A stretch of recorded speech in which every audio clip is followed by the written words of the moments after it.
check. Check, check.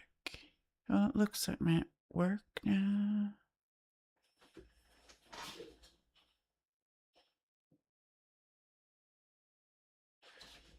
Okay, I don't know, maybe that's working. Still no sound.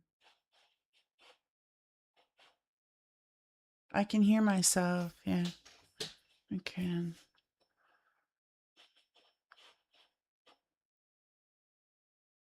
Check, check. Oh. So that's confirmed.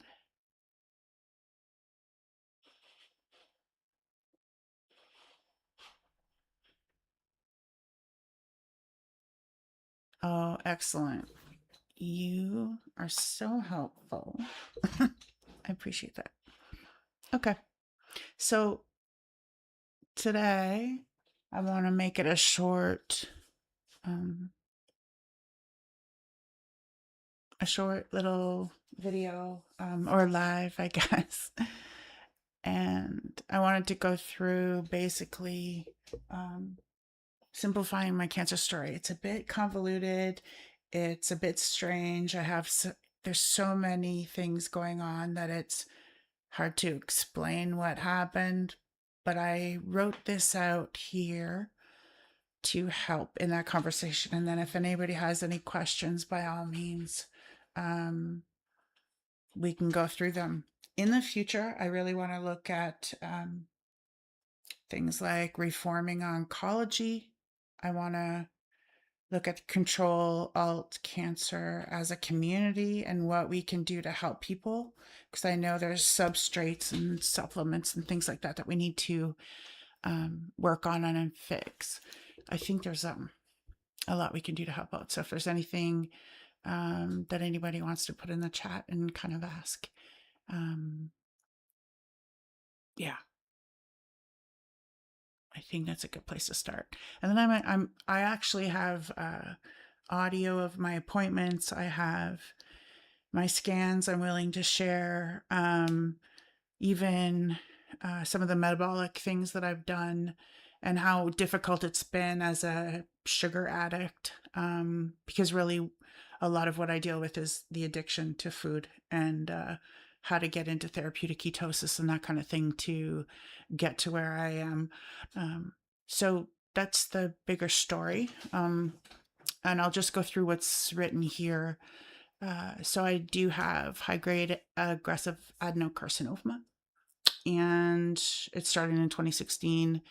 My current status is no evidence of active disease. So in Canada, that's what we call it. I think that's a legal thing. Like, I really feel like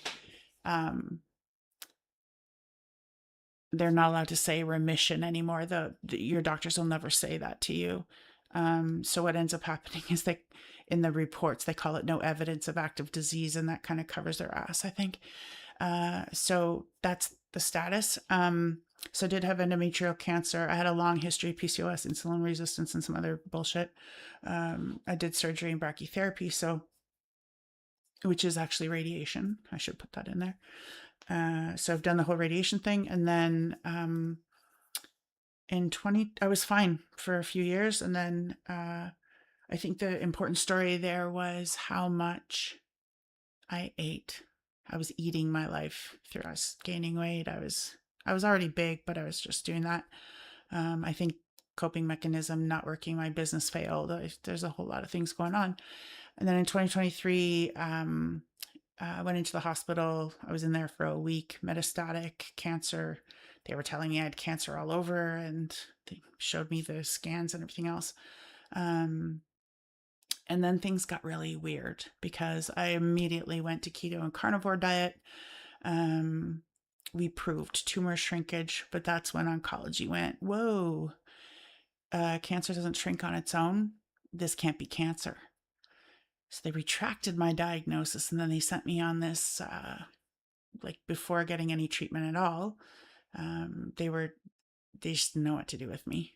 So they passed me around different oncologists, and they had a lot of different conversations of what this could be. And it just can't be that we're solving it ourselves.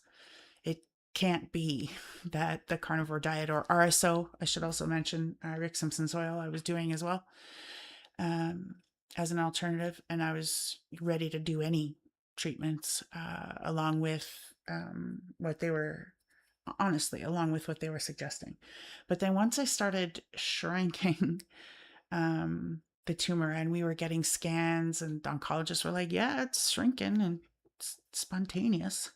Um, I have audio of them saying all these things, but once that happened, uh, they started treating me for sarcoidosis, something unrelated to cancer. It's an inflammation thing. Uh, could be inflammation of lymph nodes, anyways. They put me on 150 milligrams of prednisone per day for 2 weeks straight. Fucked my life. Pardon the language, but I'm very angry. So once they did that for 2 weeks, they did another scan. And it turns out, instead of shrinking like I was doing on my own, their intervention, non-cancer intervention, ended up spreading the cancer to my T11 vertebrae and into my abdomen. So it was worse, and I was very scared. And then I decided to take their chemo. So normally people get treatment within 20, 30 days of them being diagnosed. And with me, it was months. It was more than 3 months before I had a treatment plan or anything. And all this was happening. And I had to have 3 needle biopsies. Like, it was a nightmare. I think the important piece there is I'm still angry. So all my negativity towards oncology is going to show. Though I want to get over that, and I want to start to reform oncology, because that's what's really needed in this system. They're ignoring metabolics altogether, but we have Safe Read, we have other doctors that are showing proof that cancer is metabolic, and we have to do something different. And this is coming from a very large, obese chick who, under any other circumstances, would have told you to screw yourselves over this whole conspiracy side of this world. But here we are, and I'm no evidence of active disease because I did it myself. I went through their chemo and immunotherapy. I did a couple months, I think 7 rounds, and then I quit because every single scan wasn't showing that it was doing anything. And meanwhile, before, I was shrinking it on my own. So explain to me how that works. So I quit standard of care. They threatened me. They told me all the things. I wouldn't be able to go on immunotherapy ever again. If I quit, I should be on it for life. They told me they could cancel me as a client if I quit chemo and if I was doing all these things that they didn't like. Pardon me. So I basically went back to what we were doing before. I didn't do the RSO again. And I don't even know why, but I was really focused on the carnivore and how it was making me feel, because I was feeling better. In ketosis, I am stronger, healthier. So there was some benefits there. And then I learned about Safe Read only at that time. And I ended up figuring out that I needed to get into therapeutic ketosis. So I got the ketometer, and I started looking into that and just really working at it. There was a planned CT scan and then a PET scan from my oncology team. And I think I knew they were a month apart. So I figured I'll do I lined up a bunch of different alternative protocols. I lined up, I still have methylene blue. I had colloidal silver, all the things. I had them all lined up. Ivermectin was in the lineup. And it was the horse paste. By all means, I can tell you how my hubby had to go to a tack shop and they denied him because he couldn't prove he had a horse. Like, it was ridiculous. But anyways, we finally got one, or a few. and cheap as hell, right? $20 for a thing, and it lasted me maybe a week or whatever. But anyway, so the important part, and I think it was the wolf that wanted me to mention this, is how long I took it. So essentially, I knew I was in ketosis, in and out of therapeutic ketosis, because that's a mission in itself. And I then, it still blows my mind. So I knew would have a scan, a CT scan at the start of the month, and then at the end of the month I had a PET scan, like 30-ish days later. And then so in between then happened that I was like, I think I'm going to do the ivermectin in that window. So I was, you know, in and out of therapeutic ketosis, but definitely in nutritional ketosis and ketosis in general. I was showing at least a 0.5s, 1s, 1.5s in general, and then 2, 3 here and there on the ketone real millimoles per liter. Pardon me. And I have videos.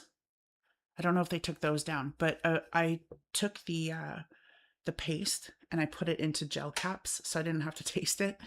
And I took whatever the dosing they say. So it's 1 ridge for every 50 kilograms that you weigh. So I did the math. I calculated it out. I put the amount into my pills. I did it into the pills every day, just as a note, because whatever the medication is disintegrates the pill very quickly. So you can't pre-fill them.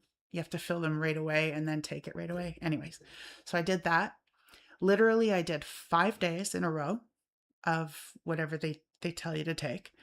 I took a few days off. I took another 5 days in a row. That was all. That was my pulse. That was like, I guess 2 pulses. Pulse, couple days off, pulse. So 2 5-day pulses of ivermectin.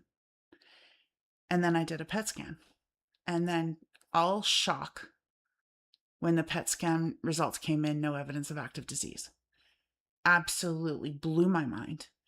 I then knew that Seyfried and all the work that they were doing. Now, I knew that Seyfried doesn't use ivermectin. At the time, they were using mebendazole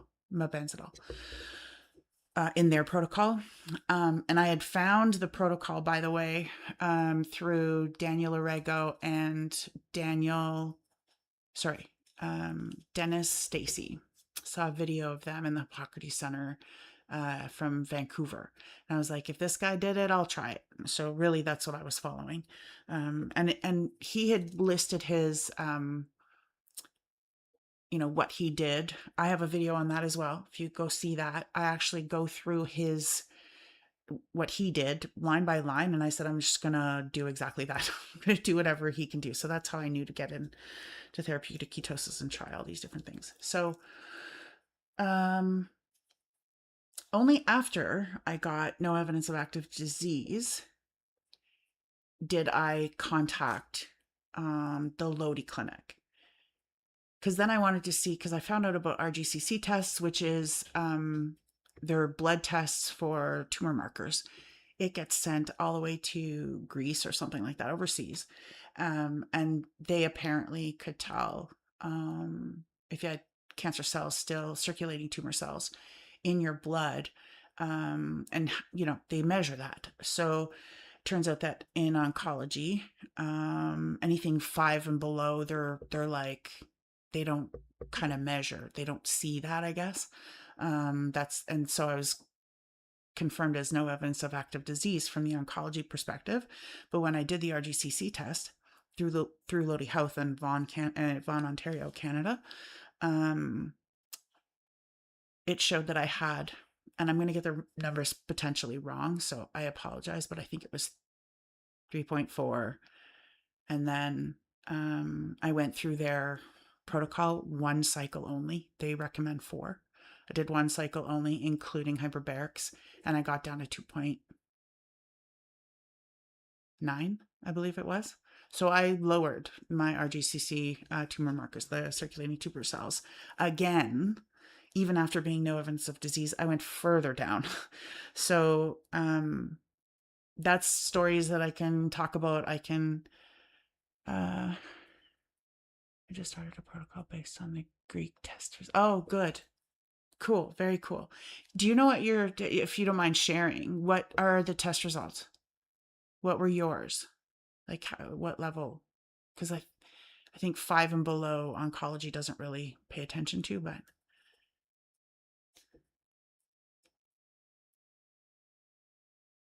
And are you doing the press pulse protocol specifically?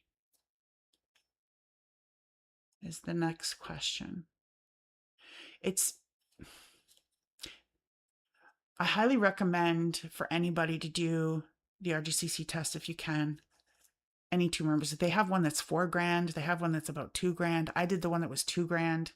I can show you that at another live. I'll get all my docs together.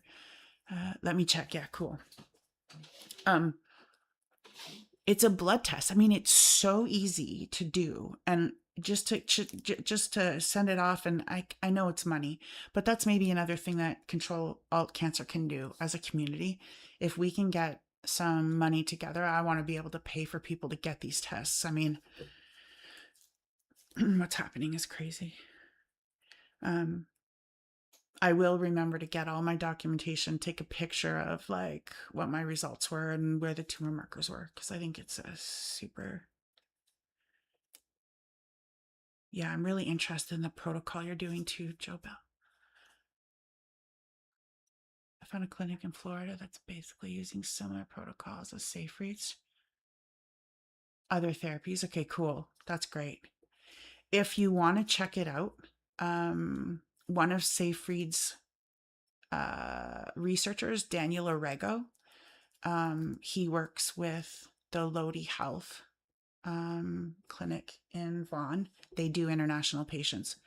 And by all means, like, if you want to contact them, they'll be able to get Dawn for you. If you know what Dawn is, they're able to get all of the membenzidol, fembenzidol, all of that stuff for you too. They do the ozone therapy and stuff too. 3.3. Oh, okay. Okay, great. So that is, from my understanding, if that's the same numbering as that's still, it's below what oncology would call no evidence of active disease. Were you ever diagnosed no evidence of active disease? Like, were you told you were? Like in remission or?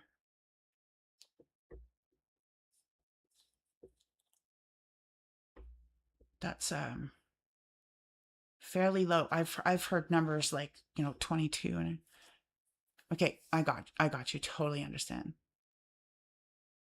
And you had to travel. Yeah.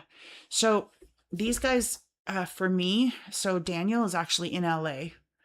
And I think the nutritionist that was working with us was also from LA. I'm really not sure. They travel up here to Canada a couple times a month, or once a month, I think it is, to meet with patients and people. But most of the stuff is done on Zoom calls, and they support you through email and that kind of thing. So just as a thought there, but definitely I'm so glad you have that going on. I believe so deeply in it.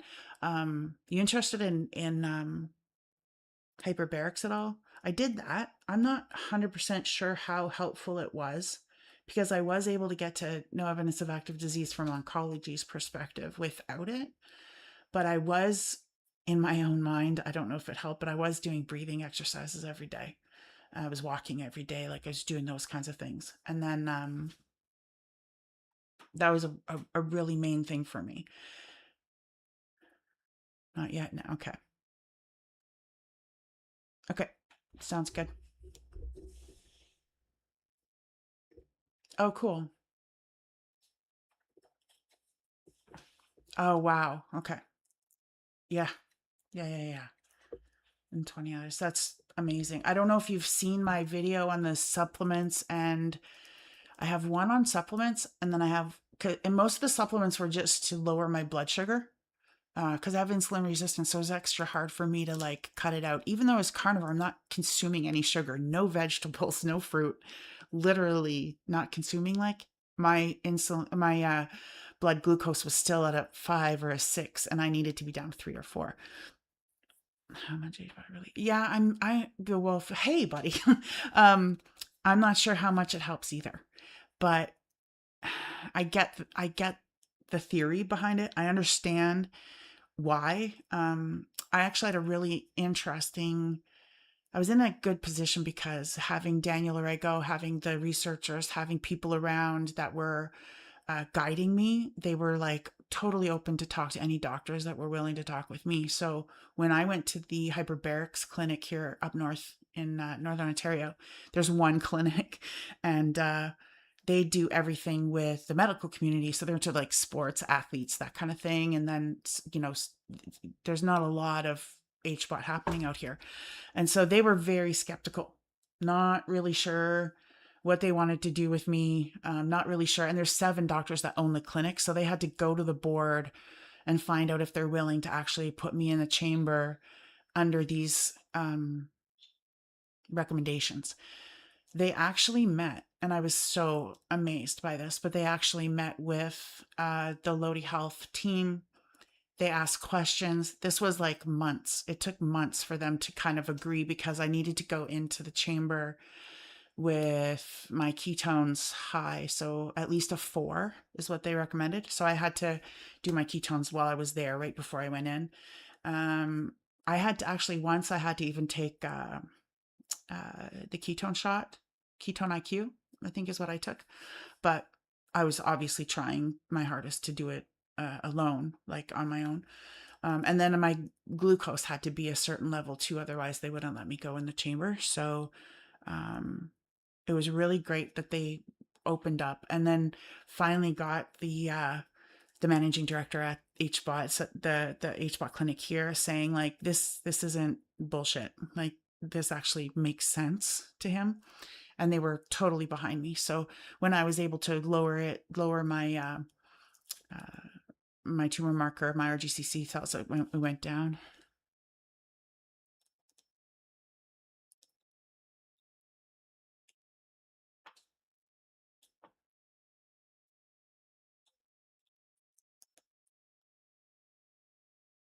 Baking soda and maple syrup, like, you never know. I mean, shit, like, you never know. And this is like, I only did in university, I did 1.5 years of science, right? Like, I was a bit of a geek in that side, but I understood a little bit about the biology, the mechanisms, mitochondria, that kind of thing.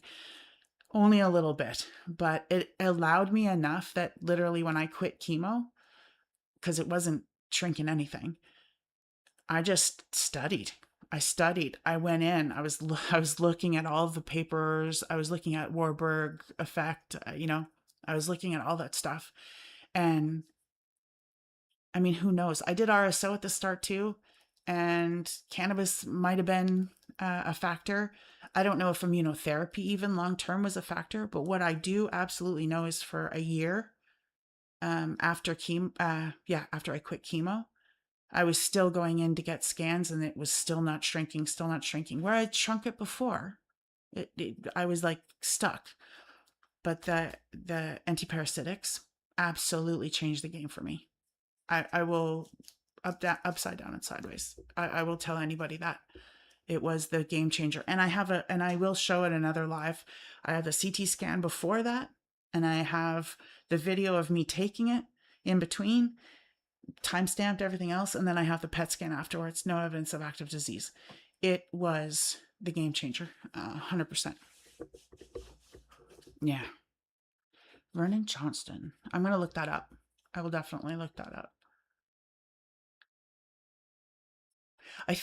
I think the problem right now is honestly, um, there's so much information, like the whole sour sop, but you don't know what's going to work, and you don't know how it's affecting your body until you look at if you're treating yourself like a guinea pig and you're trying all these things. Like, literally methylene blue is going to be my next one, but I didn't do it because the ivermectin worked. So it's like, you don't know what's going to work. Maple syrup, see, now that I understand the science behind glutamine and glucose, he documented too. That's great. I'm going to look at it. Yeah.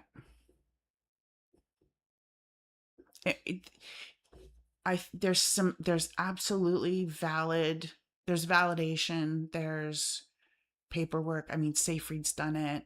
Um, Actually, Daniel, the guy that I was working with, favorite guy in the world. I don't get weird around like famous people or, important like that. We all put our pants on the same way. But when I met Daniel, I was like, my God.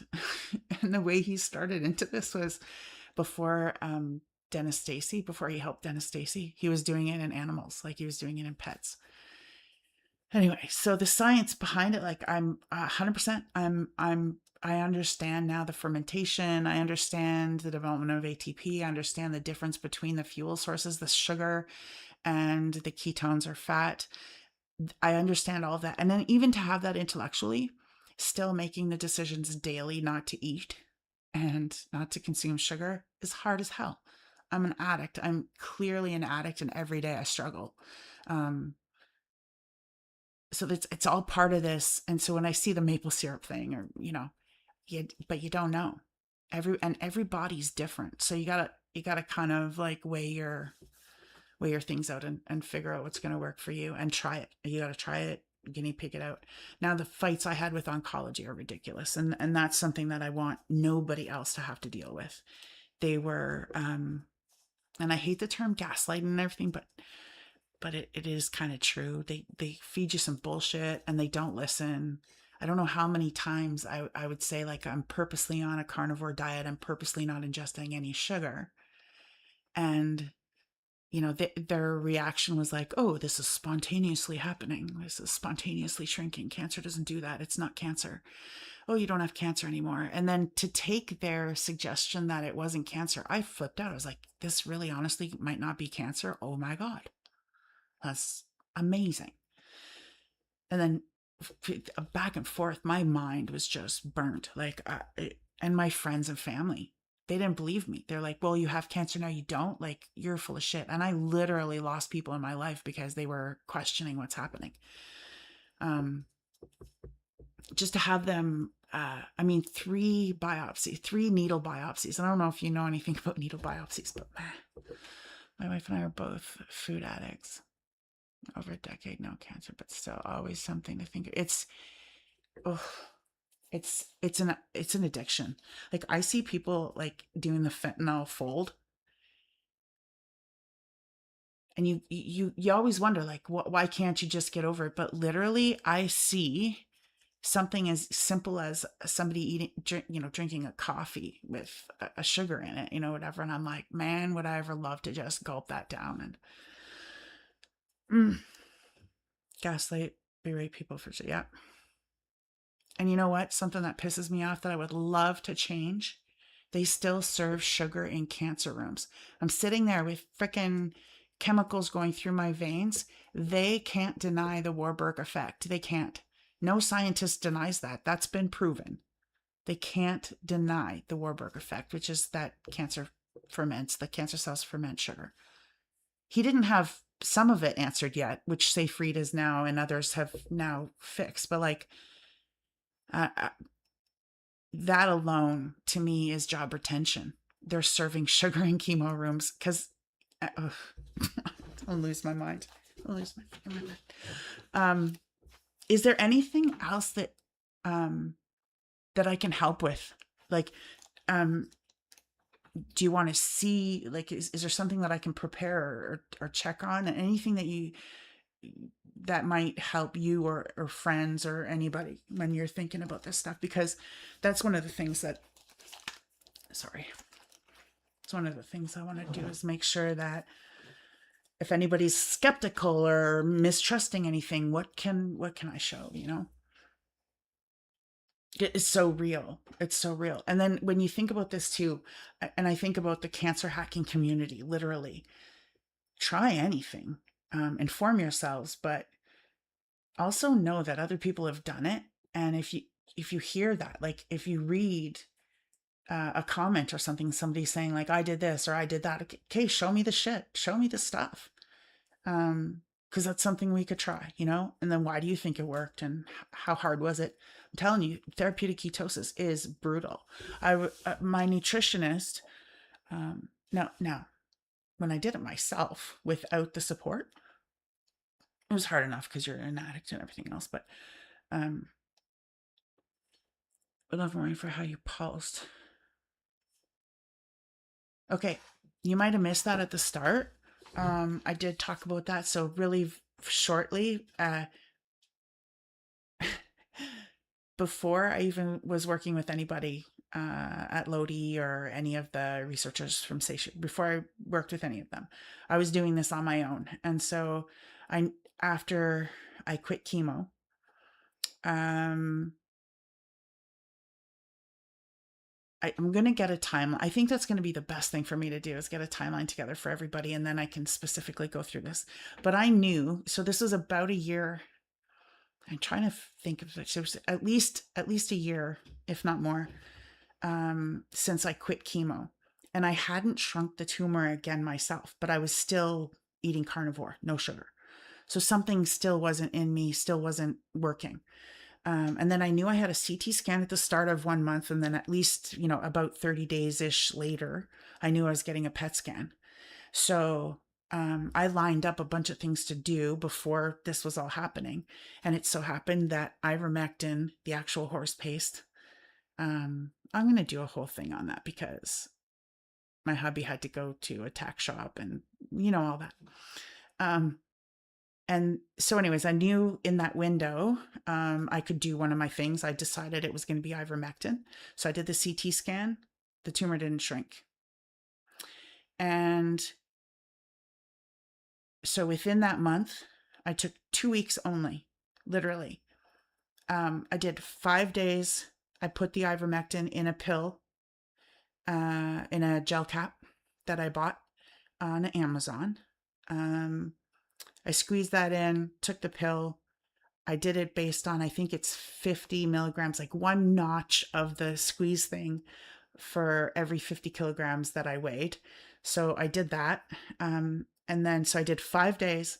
I took a couple days off. I did 5 more days. Then I did the PET scan. That's it. Literally 10 pills, 10 doses.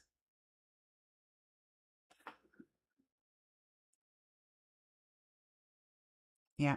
Yeah. I now have the prescription as well, access to it anyway. But yeah. Uh, yeah. So, um, 10 days in total, couple days in between.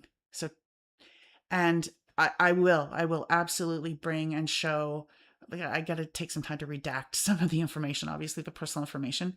And then the other thing, for the wolf, I do have a video on the supplements and substrates I took.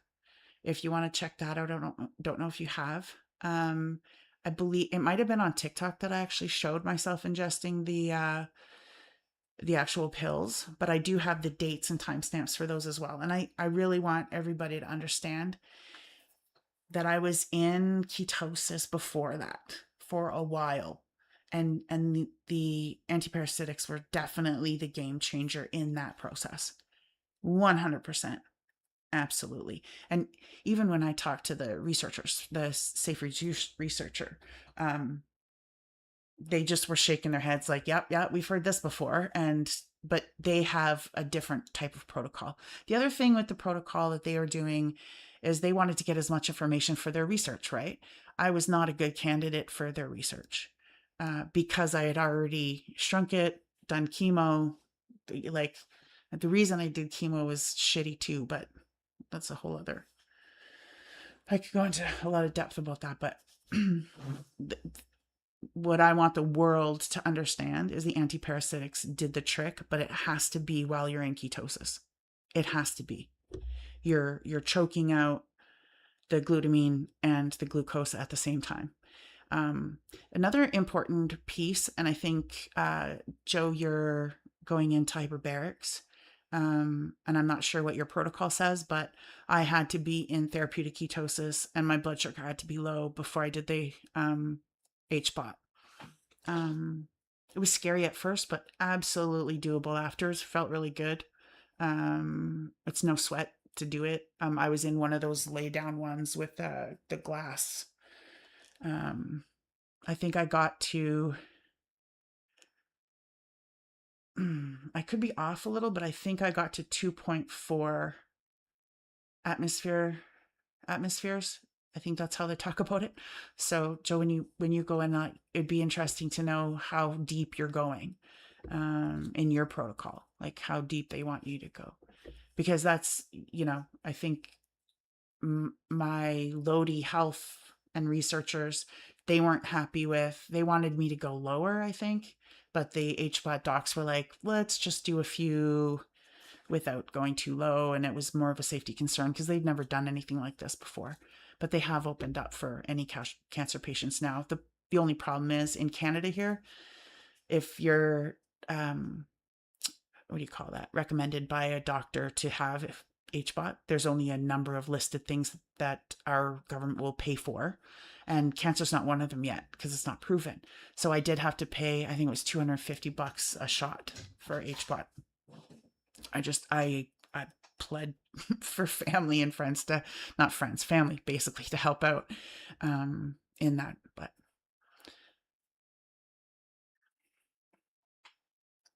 yeah, the really important part to me too is access to these drugs, which is ridiculous because ivermectin was early approved for humans, and now that it's off, it's not that it's off label. I guess it is off label because originally it's for antiparasitics, and it's not that cancer is parasitic at all. It's just that it does something to the cells, right? Um, Seyfried has a really good video on that actually, and he talks about specifically how they use membenzidol and fenbenzidol, anything else other than ivermectin, just because of the internet bullshit that was happening with ivermectin. He didn't want to get the messages like crossed or whatever. Hold on. These chemo curls are killing me. Yeah. So I hope that answered the wolf in terms of the cycle, the protocol. I was surprised myself that it only took the 10 days, the 2 cycles. Yep, glutamine, exactly. It's to me, the important part is how it does it. So the it's not that cancer's parasitic, it's that there's, I believe, microtubules, and it cuts off that source. They can't grab the glutamine. So you're already suppressing the glucose, choking that out. I have some really cool images that I'm going to share eventually and put on t-shirts and whatnot, because I think cancer t-shirts suck in general, but like we need some better shit out there. And I'm just getting my website ready for Control Alt Cancer. I really do like, this is really great, guys, because you're helping me to understand what you're interested in. And so like things like the timeline is going to be interesting for people to see in my story. And then the more I collect stories from people that have done alternatives, we can kind of see what's working, why it's working. And then I want to investigate like the science behind it. That's what I want to do, is kind of go in and see is what reports are out there, what's actually happening. So it's going to be based on what people are asking for, and how to support. Because when I was so I think something else to just kind of mention too is the diet, because I am just such an addict. Literally daily, I am losing my shit over food often.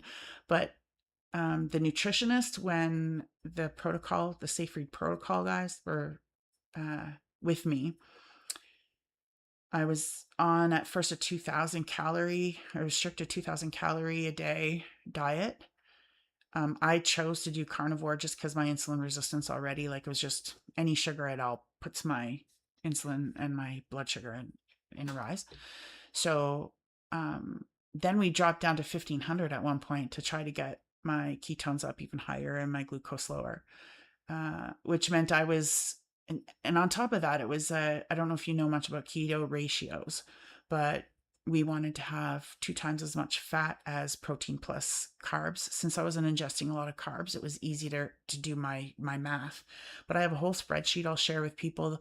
People can use the spreadsheet if they need to develop 2-to-1 KR and specific calorie count diets. I was never a calorie counter. This was brutal for me to do and brutal for me to record, but doable in order to get into a deep enough therapeutic ketosis to make this work. So I want to share that as well, because this 2-to-1 ratio is a tough one.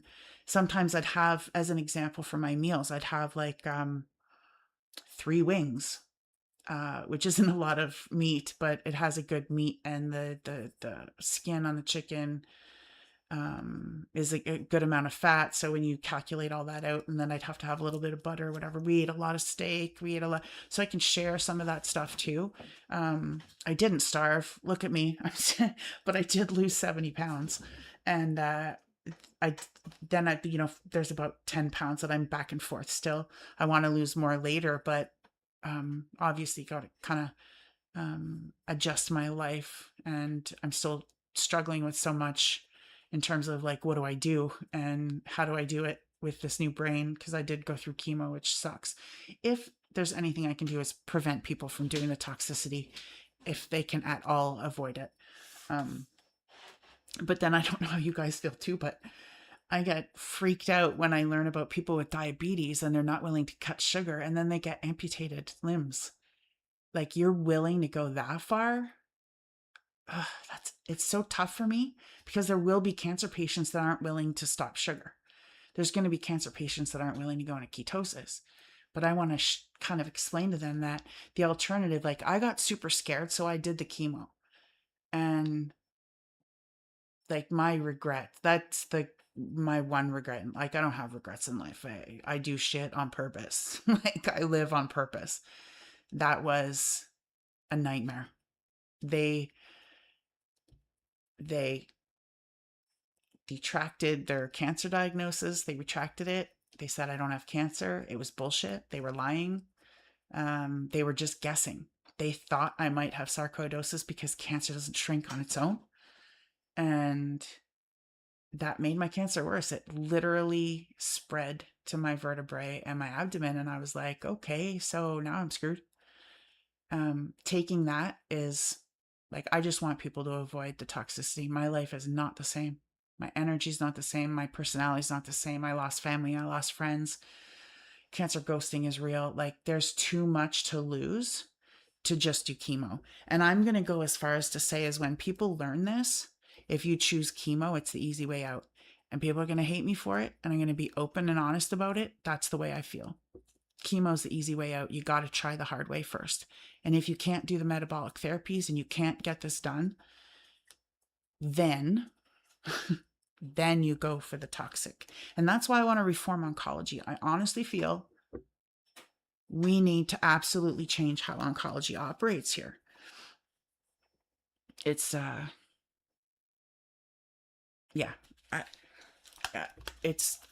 it freaks me out. It freaks me out. Anyways, I don't want to be too long here, and I'm so glad I had some participation. Joe Balhu, the Wolf 92. I really thank you for being a part of this. And anytime I just like the original questions and everything's going to help guide me through. And I do really want to know if there's any supports that Control Alt Cancer. Like, I even got a .com. It's not filled out. You can go check it out. I think somebody already has. Maybe it was you, Joe. If you have any suggestions of what I put on there and add, like, I'm in. Oh wait, email's good, because I had I am carcinogen at Gmail. Don't use that anymore. I am absolutely open. I now have carcinogen at controlaltcancer.com. That's the one. I'm going to put it right in here too.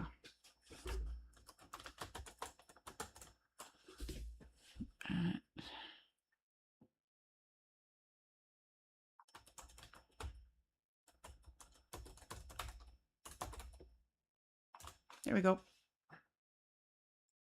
Please do email me. anything and everything. I'm questions, thoughts, yell at me, whatever. I'm down. I'm down with that. Um, thank you. Joe, the audio thing, I really appreciate it. The wolf, like even just telling me that you were looking for the protocol part, love it. If you do have time, check out the other videos. If they help you at all, if I missed anything or there are gaps in anything, please let me know.